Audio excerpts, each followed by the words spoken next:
Coldplay. Welcome to the bosom of the BBC TV Centre. Thanks, Joe. How does that feel? Thanks for having us. It's very nice to be had by you. We're happy to be in any bosom. Yeah, so I've heard. Well. So you said with this album that you wanted this to be the album where it would be okay to like Coldplay all over again. Does it feel like that now? Not really, no. Do you think it'll ever be okay to like Coldplay? Ask, our Guy knows that answer. Guy? I'm not sure really. I think we... I just think we always feel that we're not very good, and that's what sort of makes us... But where does that come from? Mainly Guy, actually. Guy just keeps a downer on it all the time. Yeah. Gives you somewhere to go. When your bass player is that handsome, your music can be terrible.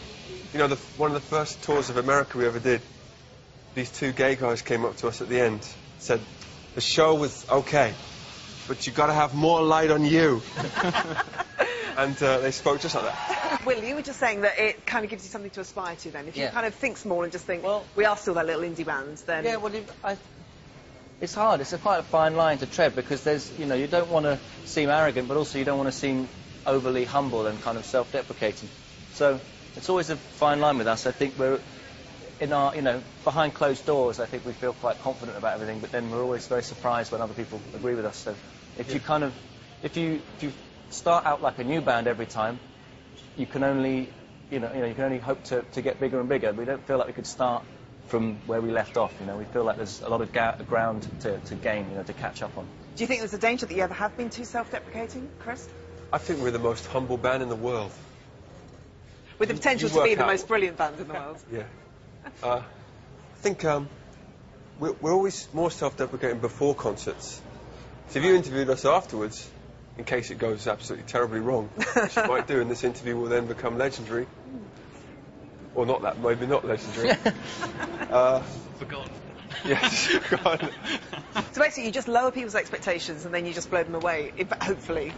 If you go on a date and you say, I'm probably not going to kiss you even. Even if you beg for it. Then anything more than that is a bonus. That's our philosophy. Johnny, tell me, what do you enjoy the most about being in Coldplay? What is the one thing that you just wake up in the morning and you're just like, yeah, like this? I think playing live is the best thing. It makes the travelling, the sort of waiting, everything worthwhile. Will? It sounds really cheesy, but just being able to play music with your friends every day is a kind of, it doesn't get really much better than that. As long as you are still friends, because obviously... Yeah, I mean, not these guys. No. They have my side project. Talking about another band. Guy, what's the best thing for you about being... Well, I think, you know, just being able to, you know, it's a real privilege to not have to wake up and put on a suit and tie. Chris, what do you enjoy most about being Coldplay? I most enjoy waiting for Madame Two Swords to call. But still no call? Still no call. That's really what we're aiming for. Yeah. And until that Maybe happens, that day will never come. Well, then we'll keep trying. Yeah, it gives you something to strive for. What's the hardest thing about being Coldplay? The same personally. thing. No, personally, what do you find the hardest? Personally, the hardest thing is being a loudmouth. And when you're a loudmouth, you talk more than everybody else, as you can see. Really making yourself look a bit stupid and not reflecting the intelligence of the people who stay more quiet.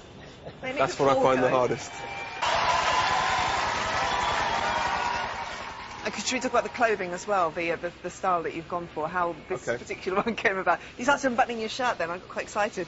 I was wondering what the hell was going to happen. See it off again now. I'm trying to go for the Johnny Borrell. Right, okay, well you need to take the vest off then as well. Well, he's just better sculpted than me. True. So if you've got it, flaunt it. But I haven't got it, so I can't even... Yeah, so do it up again, yeah. if you haven't, yeah.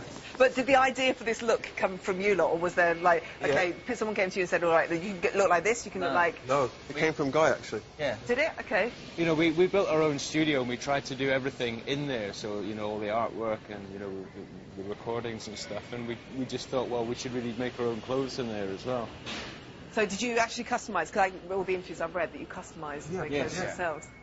That's why some of it's all falling off. And we're not very good seamsters. Have you got lots of copies of these though? Like if you've got 3 dust coats and then 3... He's never worn this before. It's Will's, that's why. It's a bit that's short my in the sleeve. design. It's fun to me, you know, I think it comes from watching Blue Peter. Or other do-it-yourself shows. Well, everyone needs a dressing up box, don't you? I think it's also, I feel like a lot of the time music is about, you know, essentially it's entertainment, and I feel like We These wanted. clothes are entertaining. They are entertaining. They certainly are. Yes. They make me laugh. Also, I think it's time, We're not... time to sorry, embrace what's a bit of kind of, theatre in it. I think we were very just monochrome before, and it's just, something to look at.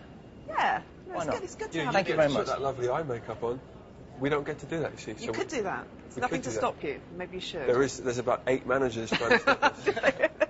But we talked about. like getting dressed for business. And this means business. Thanks for talking to us. Yeah, no, you're lucky. We are lucky. And we know it.